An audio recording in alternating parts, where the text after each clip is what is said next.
Hello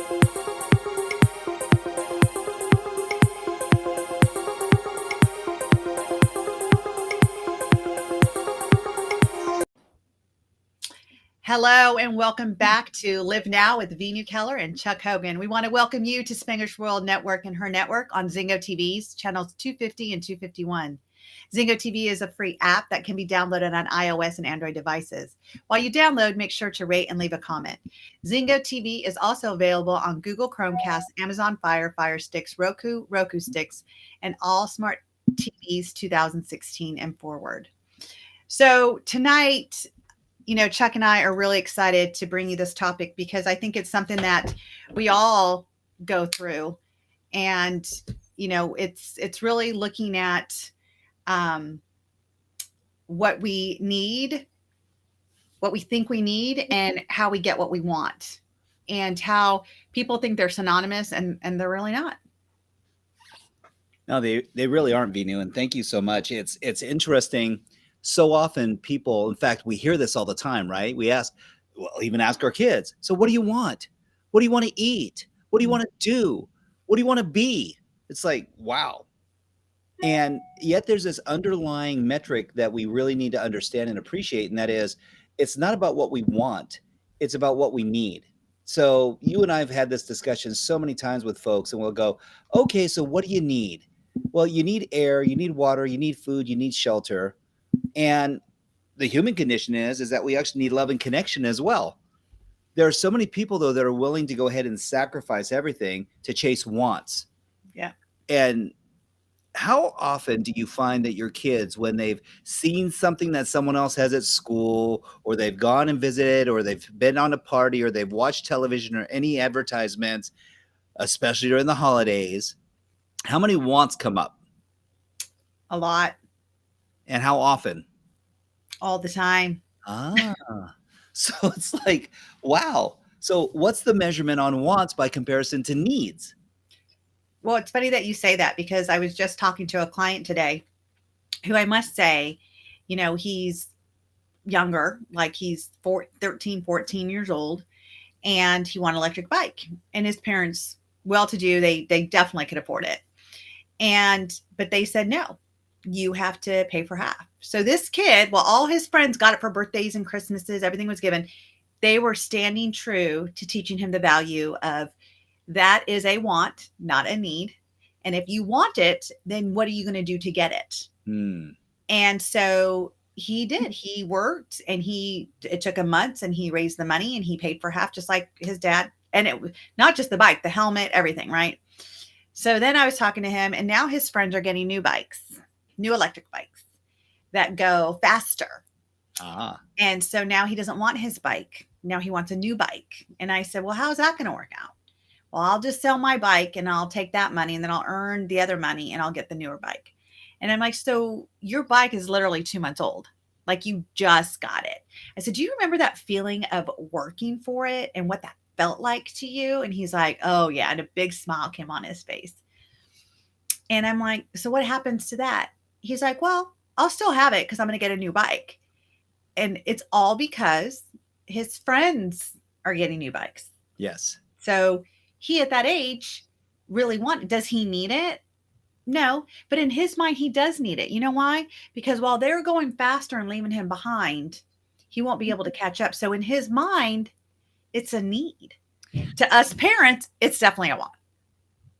Yeah, perspective is everything, right? And so when you're the one going, well, you have a bike, it is 2 months old. You're like going, the paint hasn't even tarnished yet. You don't even have enough dirt on it to call it used. Look you still have the little rubber things that are hanging off the knobbies because it's so new. It's like, what are you talking about?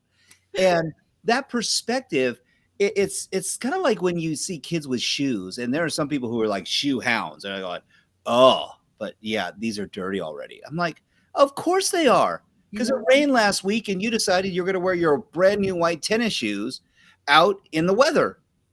Hello. So, yeah.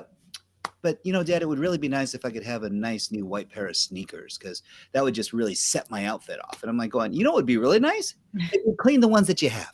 Right. And so there's this perception, and perspective is everything. I was reminded that It's real easy to become jaded when all your needs are being met at the highest level.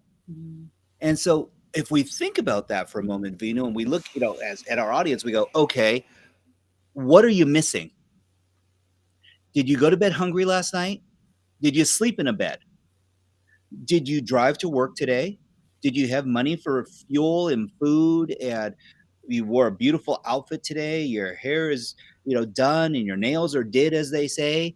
And you're just looking fine with your beautiful self. And you're like going, I'm feeling good about me. Well, that's a very 21st century problem.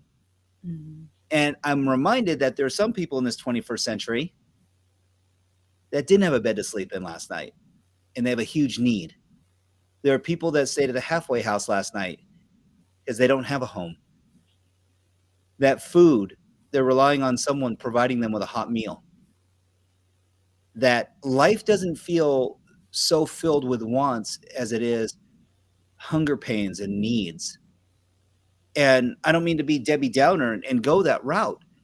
Appreciation is kind of one of the monikers that sets apart what we really need by comparison to what we want. Yeah, And absolutely. it's lost on any of us. I know that you and Brian have had such beautiful prosperity, and you worked hard for it. No one's handed you a thing. And I love you both for that, that you are self-made and self-built and self-sustaining. And then I'm also reminded too that sometimes we're not self-sustaining. Sometimes we need a shoulder to cry on. Sometimes we need someone else because I have a need to connect with another human being that understands and appreciates. I think you bring us into a whole nother level of what needs and wants are. I think most people, especially in our population, Mm, being in America, not really a third world country, um, we forget that the need and want doesn't come from money all the time. right. I remember, you know, when I could have had money and I would still be lonely in those moments. Like money did not make the loneliness go away. And money is a tool. It's a tool in life that we definitely need. Like there's a need for it to get what we want, right? We use the Yes. need to get what we want. And yet, what about emotionally?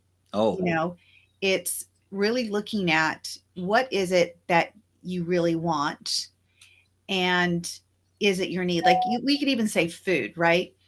Um, so speaking to my husband Brian, he loves watching these reels on different things about life, and our kids have ADHD, and he sent me this reel about red dye in food is a contribute to um, ADHD and you know um, other behavior issues. yes. So I am going like, okay, red dye, throw out, red, throw out, throw out, throw out.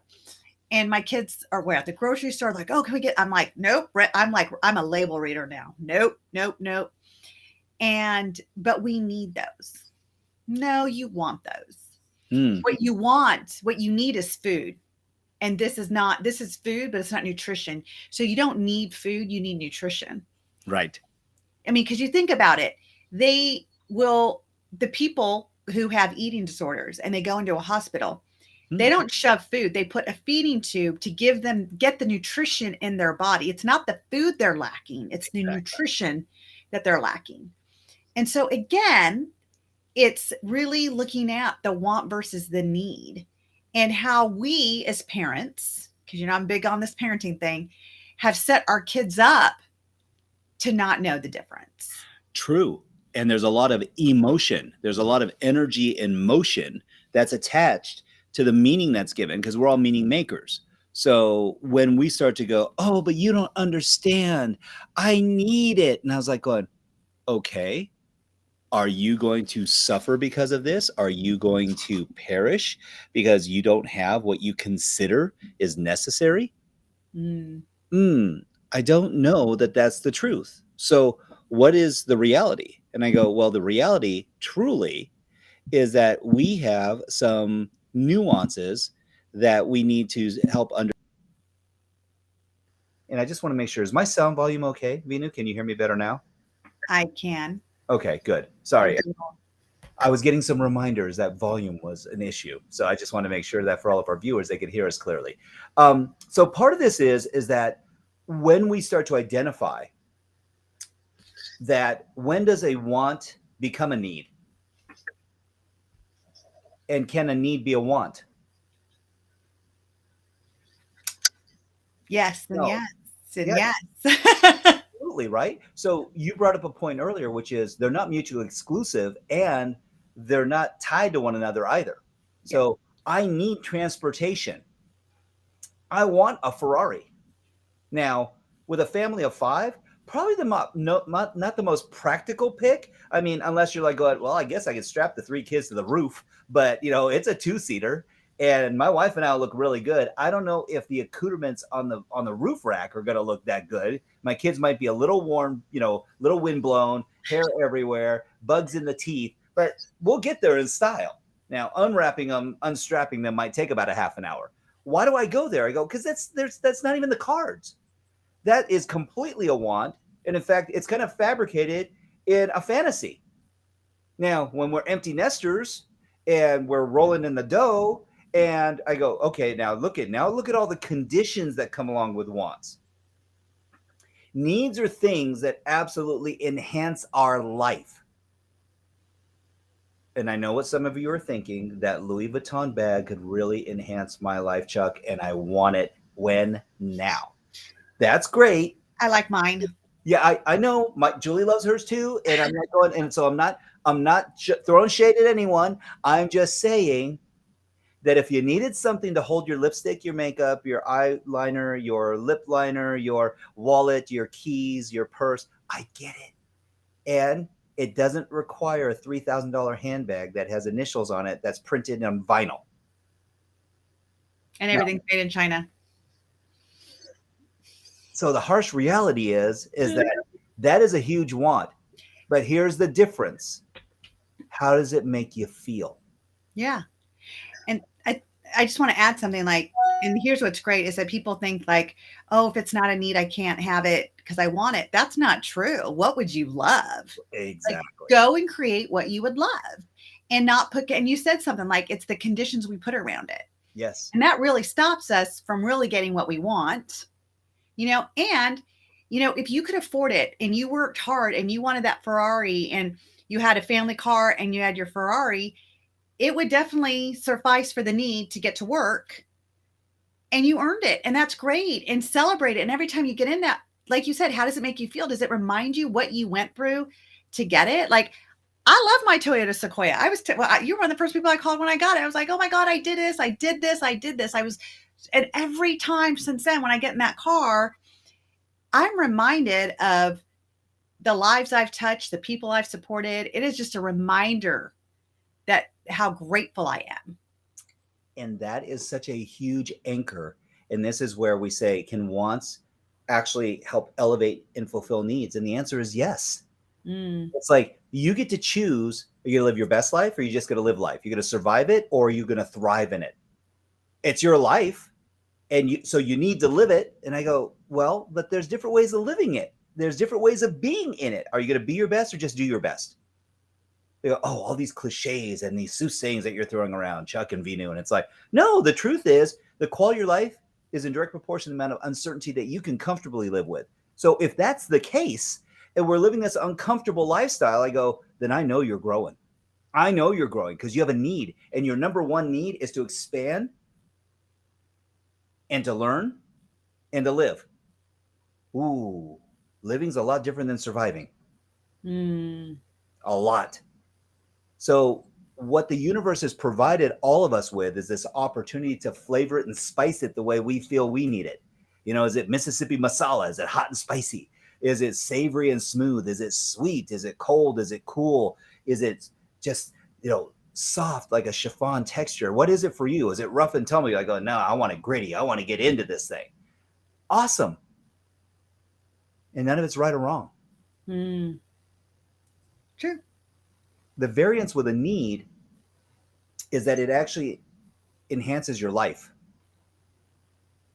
Or the quality of it, right? Like we were just saying with food, nutrition. Do you want to live a long longevity, like then we need to give you the nutrition that your body needs to live that long and the exercise you need. And when people are like, oh, I can't afford to exercise, you can't afford to get outside and go walk. It's imperative. It's imperative. And people go, well, it's like the saying my brother once told me. He goes, I lift weights, but they're so darn heavy. And I'm like going, okay, come on, really, dude? And he was being facetious. He goes, no, they are heavy. And the point in being is, though, is that what is the result that it gives you? What is the feeling that you have when you actually put, and here's the difference, an intentional stressor on your body where you are focusing. You want your butt to lift? Guess what? Do some leg lifts, do some squats, do some, leg curls, do some leg extensions. I can go through the whole repertoire with you right now in 10 seconds. It's a 5-5-5. You're going to do 5 sets and you're going to do these 5 exercises. And here you go. Let's get it, people. Why? Your rituals, your routines, your habits that you develop are there to fuel you and feed you. In fact, they're there to help elevate you. Some people have a need for consistency. Why? Without it, they go, ooh, it's anarchy. Right. I need a schedule. I need a commitment of time. It's like, awesome. And so what does that mean to you? So, well, what it really means is that maybe you need to slow down a little bit and not get so stuck in process and doings all the time because you go, I need to work. I go, yes. Work foolishly, work intelligently, work productively. Are you enjoying your work? Here's what I found out. A lot of people find that they need to work because they actually find that they can thrive in it. They put so much time and effort in cultivating their skill. See, because we were told a fallacy a long time ago, and that is, do what you love. Just do what you love. Oh, okay. Some people just love playing video games. Yep. Till it becomes a job. And you know what happens? They lose the passion for it. They don't love it as much anymore. Because now they're being pushed. They have a timeline. They have to perform. They have to be at the top of their craft. That's the only way you stay ahead. It puts a responsibility on it. And with responsibility comes what? Well, it comes a lot of things. It comes pressure. It becomes competition. It becomes, there's a right or wrong. Am I going to be the best? Yes. And then if I fail, there's a fear of failure that is attached to responsibility. What will my reputation be? Mm-hmm. And it's kind of like when someone becomes a movie star. Here's the bottom line. Judgment is attached to responsibility. Without question. When you are just, playing a video game for fun. Mm-hmm. Yes, it makes you feel good to win. Yes, it makes you feel good to beat people. Not literally, but, I play Super Mario Brothers. I always save the princess. But if you told me I was going to get paid to do it and I had to save the princess. Yes. All of a sudden the pressure's on. Now I'm going to be judged. What if I don't save her? What am I going to still get paid? Did I just waste my time? And that's it. Did I waste my time? Well, before I even had this job playing, I was sitting there for 6 hours trying to save that princess. It wasn't a waste of time, but now all of a sudden it's a responsibility. Is it going to waste my time? And other people's restrictions, because now they have rules that go along with your success, especially if they're paying you for the measurement and the perceived value that you provide to them now. And they're like going, wait, what? It's like, okay, I'm paying you to be the best. Mm-hmm. So have you gotten slovenly in your approach? Are you as sharp as you used to be? Do you still have the edge? Are you still Tommy the pinball wizard? Or are you like the guru of pixels and that you're able to play Donkey Kong and Asteroids and Centipede and all it's like, okay, wait, this is a little bit crazy. Where are you going with this? Why are you counting all these archaic games? Okay, if it's Stream or Roadblocks or, Minecraft, then I go, because more modern stuff that my kids got involved with. And it was fun till it became competitive. And even in the beginning when it's competitive, when you're winning, like Charlie Sheen winning, that's great. What happens when you're no longer the best? Oh. You want to stop. Some people do. Other people pushes you. That's right. And this is where you go, oh, I have a need. And this is where we go back to values and rules. I have a need to elevate. I'm not giving up. I've never given up. Okay. At what point in time do you ask for help? At what point in time do you ask for coaching or strategizing so you can get better? So if it's in the case of soccer and it's Samuel and he's like out there and he's like, I'm trying to learn how to do this scissor kick. Mom, I just can't get it. I just can't get it. And you go, you know what, honey? I happen to know a guy who is one of the best scissor kick expert in the business. And he's going to show you exactly the approach. He's going to show you the vectors and body position and speed and agility and timing and what kind of ball that's coming in that you're receiving that you're going to have volley it into the net. Wait, what? He's going to give you perspective. He's going to help you with the skills, but he cannot help you with the drive. He cannot make it happen for you. He can support you with it. And that's why we call them a mentor strategist that helps you go further, farther, faster in a way that's sustainable. And yet there's a common denominator. If you don't feel like you need to improve, you won't. You won't. And change will happen with or without you. Mm-hmm. I always tell my kids and my clients, I can't want it more than you want it. Yes. And I think some people don't even know their needs. I think that some people have this desire, which are just their wants, right? The love of like what they want, and that they forget what their needs are. And here's what I'd say about that though, is that when we're getting what we want, is it taking care of the need as well? It can be a proxy. Mm-hmm. And there are some people who will daisy chain their needs, or excuse me, their wants, and say it's a need. So it's kind of like people desire love and passion, and they'll settle for connection. So It's like for some people who will just date frivolously, and they're like going, oh yeah, I'm in the dating scene, and they just jump from person to person. And in fact, they'll even sacrifice the most intimate parts of themselves and just throw themselves, give their body, give their passion and even some of their purpose just away because they want to feel like they belong with someone, and they're getting their wants met. Oh, well, they take me out to dinner. Oh, we go out on occasion. We take little trips together. And it's just spaced enough in repetition where it feels like it's a relationship. This happens in marriages as well. It sure does. Where people aren't dating, they're coexisting. And it's like, oh, well, we're in the same house. Huh. Yeah. Eduardo said, when you fulfill your wants, but the needs are forgotten. Absolutely. I mean, that's spot on. That's exactly, because like he says, like we were forgetting our needs because we're driven by the wants, and the wants suffice for the needs, but it's the quality of our needs that aren't getting met. I know some people who collect cars, and they're like, I was like, how many cars can you drive? Like, you have 15 of them. Oh yeah, but I can't get rid of them. I'm like, oh, well, they're just sitting there. In fact, you had to buy a whole nother building so you could store the cars.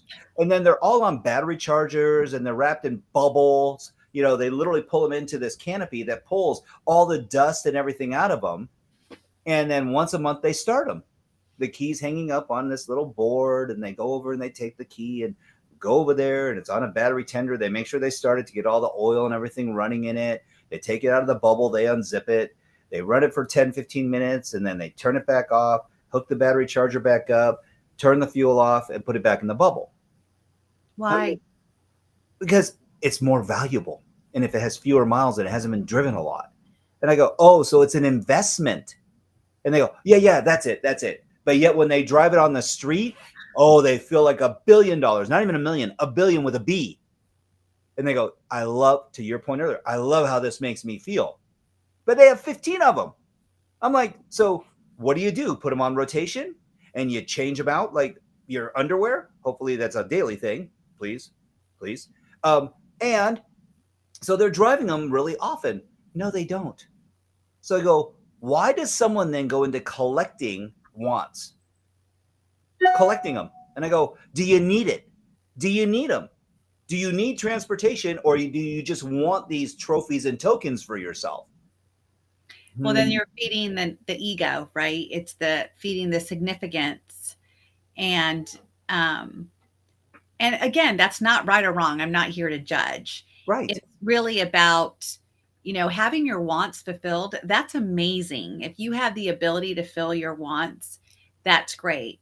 I think, Chuck, what we're saying is don't negate your needs Yes. at equality. Yes. If you need air to breathe, find quality air. I know that's hard nowadays. Get a little oxygen tank. It But can be. I mean, what are your true needs that you need, and what's the vehicle of meeting those needs? Right. Is it quality? And we're not saying that being a collector is a bad thing. We're asking why. Why? And if it fills your needs, you're like, I just feel full. I feel pride. I know someone, like, again, this guy bought the car that his dad had as a kid, and then he refurbished it. His dad's long passed, but it's a remembrance, a keepsake for him. And he goes, just the memories that I have of being a kid and being in the back seat of this thing, and now I own it. And now when I drive it, I feel my dad, and I go, that's beautiful. Yeah. That's beautiful. So again, and no judgment. There just comes a time. I mean, who's to say Imelda Marcos was wrong for owning 10,000 pairs of shoes? Not me. Wow. He must have had a great closet. She did. She was like the a ruler in like, was it the Philippines or Thailand? Anyway, my point in being is, it's okay to acknowledge that you have these desires. And that's really what we're talking about. Is the human condition is that we are seeking to meet an emotional connection. And sometimes the brain will say, well, what you want and what you need are the same things. In fact, many people we know use them synonymously. Mm-hmm. And I'll ask them very intently. So what do you need? What is it that you need in life? What is it that's an absolute must for you? And they go, oh, a must. And they go, well, I want this. I said, that's not what I asked. What do you need? Because to your point, you need food. Some people that we know that are really uber elite athletes, they call that fuel. So I guess my question, Chuck, and I'll present it to you first, is that, so we both have done Tony Robbins. We know he talks about the 6 human needs. Yes. Certainty, uncertainty, loving connection, significance, growth, and contribution. Correct. So if those are our 6 human needs, and say significance is my top need, mm-hmm. I'm going to do whatever I can to be seen, to be heard, to feel good in front of people, yes. Feel good for myself, because significance is really your worth. Like, how do you feel your worth? So is it bad then to have those 10 cars? Because if my need's significance, I'm actually fulfilling that need with the wants. And everything comes at a cost. Sure does. And so that's why I bring this up, right? Because if those that know these 6 human needs, you can Google it. It's, but it's from Tony Robbins. And we would say that those are our needs that we focus on. Mm-hmm. But when you say need, I think of need of like, I need air. I need water. I need nutrition, which you just said is fuel. Like, those are my needs. The need to be loved and touch. Like, they've done studies on these babies that are born in orphanages and they don't get touch, and how they have that reactive attachment disorder and stuff because they don't know touch. They don't know that. And there are failure to thrive even when you're not touched. Correct. So it's shown that touch is a need. There's perception as well, and that is that some people's significance is derived by they believe that other people will think they're significant if they pull up in a $450,000 car. Mm. And yet some people don't care.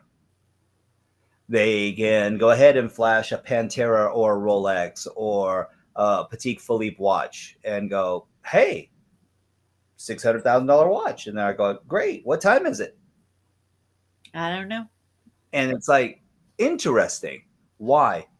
The brands only have meaning that someone have attached to it. Mm-hmm. Louis Vuitton only has meaning because of a brand that people have attached to it. So does that mean that the fake Louis Vuitton is not as worth as much from a branding standpoint as the real Louis Vuitton? No. In fact, I would say, who's the more foolhardy? The person who paid $500 for a polo shirt or the one that paid $29 for a polo shirt? I don't know. Does one feel more significant than another? Quite possibly, because what they're attached to is the amount of money that they paid for it by comparison to the brand. So was it really about the brand? I'm all about deals. So I just like, I mean, that's what lights me up. Well, and so you bring up a great point, and that is we're not saying anyone's right or wrong. What we're really asking is that are you feeling fulfilled by your decision to chase your wants in lieu of needs? And we're not saying that that's the way life has to be. I actually believe that there's this thing called harmony or synergy that people are seeking. And in the pursuit of meeting needs, that people will stair step their way through their wants to get to fulfill a need. So what do I mean by that? We can use health and vitality as an example. So people want to go to the gym because their outcome is to feel healthy and thriving and fulfilled. It's like, awesome. Does that mean they get it perfect? Does it mean that they're there already, that they're done cooking? Because here's what I know about working out. If you stop, there's this thing that called regression and atrophy. And most people don't get stronger when they're not working out. They have a tendency to decline. But if their need is to feel fulfilled, healthy, and vital, that's a different driver and motivator than just looking good in your jeans. Yeah. That could be a great byproduct, but if that was the only outcome, then you could have plastic surgery to achieve the exact same thing. You'll just spend about 10 grand to do it for the Brazilian butt lift that you had to have. And will it be sustainable? And I go, will you be more healthy and vital? Will you have more energy? Will you be able to run further, farther, and faster? Will you be able to perform at a higher level? Could you do the Spartan, challenge? I would say possibly not. But boy, you look good in your attempt not to do it.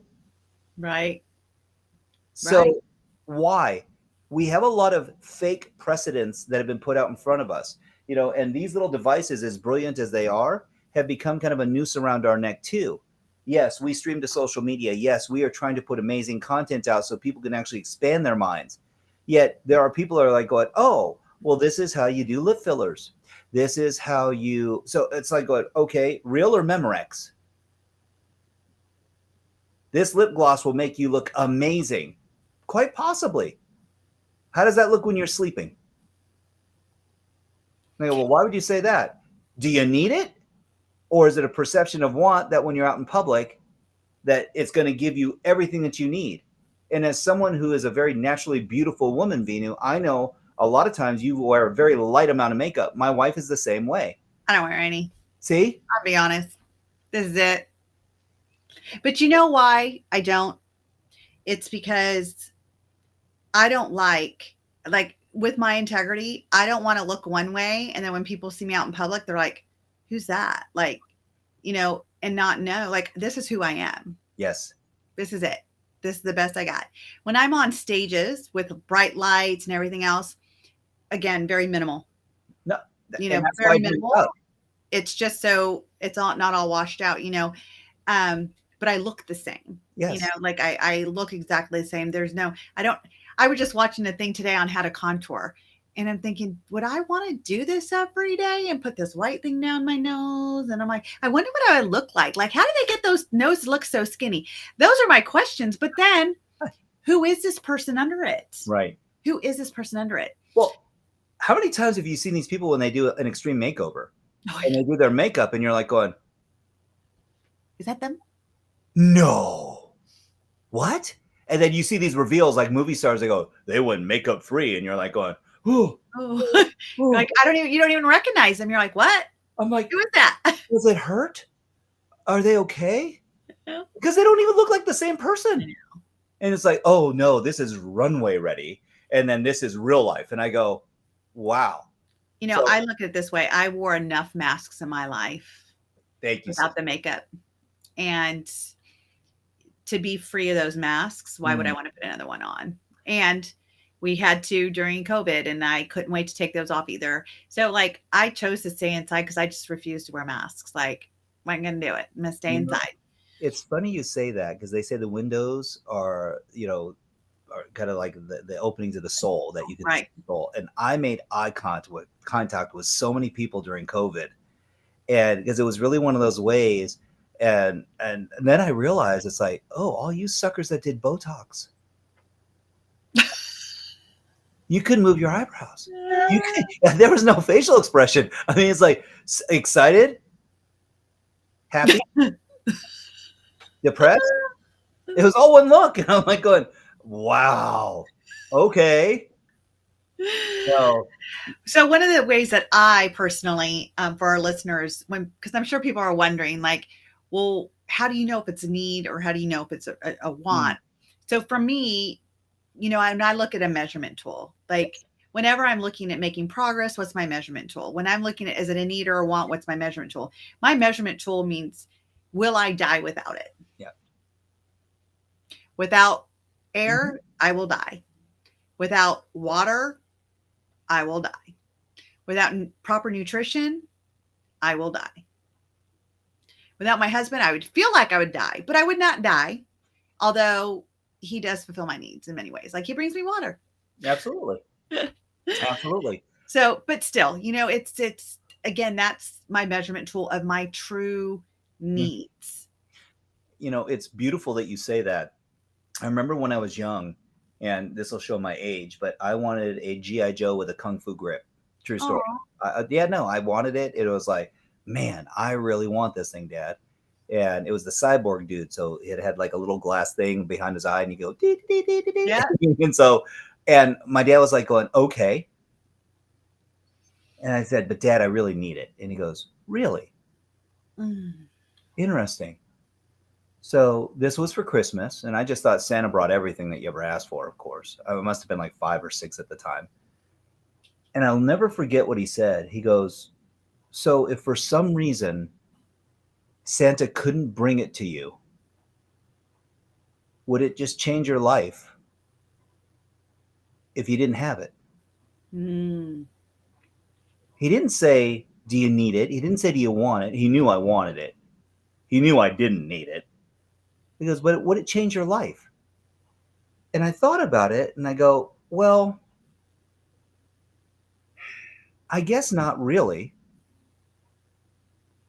But it would make me happy to have it. And then my dad asked probably the $1 billion question at the time. It was back then, so it was probably worth $100,000, but it's $1 billion today with inflation. And he said, how often would you play with it? And I thought about it, and he goes, every day? He goes, or every day till you get tired of it? Or every day till you die? And I was like, well, in the beginning, I'd probably play with it a lot, Dad. I go, but I'd say probably in a couple months, I might not play with it as much. He goes, because I asked Santa for a bike as well. And I asked him for football cleats. And I asked him for a basketball. And I asked him, he goes, I know. Santa's like been wondering where all these wants came from. He goes, because you have a basketball, you have football cleats. I go, but yeah, but not new ones. And he goes, I know. And yet, would it change your life if you didn't have new cleats? Would it change your life if you didn't have a brand new basketball? Now, here's what the amazing part was. We got about 50% of the stuff that my brother and I had asked for at the time. Why do I go there and share that with you? Because my parents really made a note of the things, and they go, well, where do the kids spend their time? Well, they play basketball every day. He's playing football because he enjoys it and he's fast. And so we can see the cleat thing. The G.I. Joe, but we're getting them bikes because now they'll ride everywhere and it's going to give them a sense of freedom and independence. Little did they know that 2 weeks later, both my brothers and my bike would get stolen. But that's a different story for another time. So why do I go there? What you said was brilliant in that, would I die without it? Would it just absolutely just turn my world on end? And there are times, and we've seen kids that are throwing a tantrum, and you're like going, the world is just collapsing. The sky is falling. This is nasty. This doesn't feel good. I don't like this. I didn't sign up for this baloney. That doesn't mean that you need it still. So what's a question you could ask yourself? if I don't have it and I don't get it, will it change the quality of my life? Now, if you go, if I'm getting it and I have it, and oh my gosh, I can't imagine living life without it, that could be pretty compelling. I love this. So, this comes from my beautiful wife. Could one person's needs be another person's wants? I mean, I think so. I would agree. I would absolutely think so. You know, again, just with, if I need good nutrition and my husband wants good nutrition, like he really like, I don't like arugula, but he likes it. It definitely could be a need, like it's fulfilling a need, Right. not my want, not making that very clear. But it's a want for him. So we would have it. So that's his want is being fulfilled, but my need for proper nutrition instead of the iceberg lettuce. And now with everything biomedically engineered or whatever, I'm a label reader now. I'm telling y'all, I'm a label reader now. It's like, that is important. Yeah. That is important, that we're putting great nutrition in our body. Like you said, it's the fuel. Yes. And I mean, if you have a car and it says you need super unleaded and you put regular in there, your car is going to die sooner or later. Yes. It cannot run on that. And that's the same thing we're doing, because we think that we want food and it's quick and it's easy. I know I'm guilty of it. But what do we need? Are we getting what we need out of that food? Well, I'm reminded, and this will strike a chord with some people I know, that you don't need tres leches cake. You don't? You want it. And so why do I go there? The truth of the matter is that you don't need sugar. You may want it. You may desire it like nobody's business. But I'm telling you right now, you don't need, the glass of orange juice that actually has more sugar in it than a fully leaded Coca-Cola. And people are going, but it's good for me. I got it with the pulp and everything. And it's like, okay. And yet you don't need it. Right. But you desire it. So how do you fill the need, i.e., how do you feel the emotional connection to what we perceive that's going to fuel you more? So as someone who watches his blood sugar, I wear a continuous glucose meter. I don't need carbohydrates. I need good nutrition.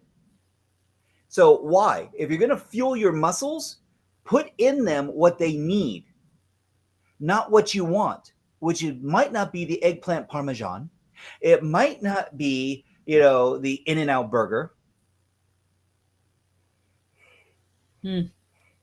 I know you like that In-N-Out burger. So you just go animal style instead, and you leave the bun and you just wrap it in lettuce. You can have it. The difference is are you being resourceful? And so you have choices that you get to make. We all do. So you don't just tell your kids flat out no, unless it's something that's going to hurt them. You go, okay, let's see if we can find a compromise. Now, Veenu, as the child whisperer, I know that you know how to negotiate through these things better than 99.9% of the people on the planet. And there are still times when you're like going, I'm having a battle with an 11-year-old. All the time. And it doesn't get easier. No. I thought as they get older that... Chuck, we were just having this conversation the other day, my husband and I. I was like, you remember when they were like 2 and they weren't talking yet? And we just couldn't wait till they talked. You thought all the babble was cute at that point. No. I don't know what I was worried about. And they picked up the gift of tonality very well. And very well. And intensity and timbre. Yes. And then the facial expressions, I was like, ooh, animation. Let's just say the apple did not fall far from the truth, my daughter and myself, with the facial expressions. We definitely don't have poker faces. Yes. Not us. But back to the point that, again, this is not what's right, what's wrong, what's good, what's bad. It's identifying. If you know better, you can do better. If you, especially what I see with like young parents out there, young adults out there, and they're just coming into fatherhood or motherhood, and they have this relationship and they want the good things because they've grown up having the good things. Yeah. And now they realize that you can't have all the good things, even though you want to try, and they go get credit cards and they go and get loans. And it's like they just dig themselves a deeper hole, not because of the needs, Right. because of the wants.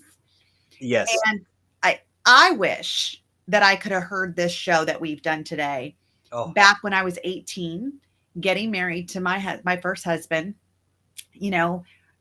having kids, because I didn't know the difference. Like I literally thought like fulfilling my wants was my needs. And it was a means to an end. And I got what I wanted at times and it felt good and I loved it until I didn't. Like your dad's question, I love that because I just asked my son that too. Like, he's making his Christmas list. And I said, you've circled all this stuff in this nice Toys R Us Walmart thing that they just happen to send with all full of toys, right? And I'm looking at what he circled. And I said to him, how long until they find a home in one of your bins that they never get to come out and play? And he's like, well, I played with it again for how long? Right. Until it's no longer fun and you're bored because it's not talking back to you. It's not moving across the room on its own. You can't control it. I saw this beautiful exercise and I thought it was so cool. And this mom and dad go, okay, Johnny, you get to pick 3 things. And we're going to have you rate them 1 to 3 as to which is the most important that you need to have. And you can only have 3. So they said, why? He said, if I put a restriction on it, now it forces them to discern how it's going to make them feel when they look at this. So little Johnny went back and forth and he was like, oh no, this is a 1. No, that's more of a 2. This is really the 1. And then he went back and forth. And this went on for days. And his dad said, okay, Johnny, we asked you on Monday. It's Friday. What are the 3 things?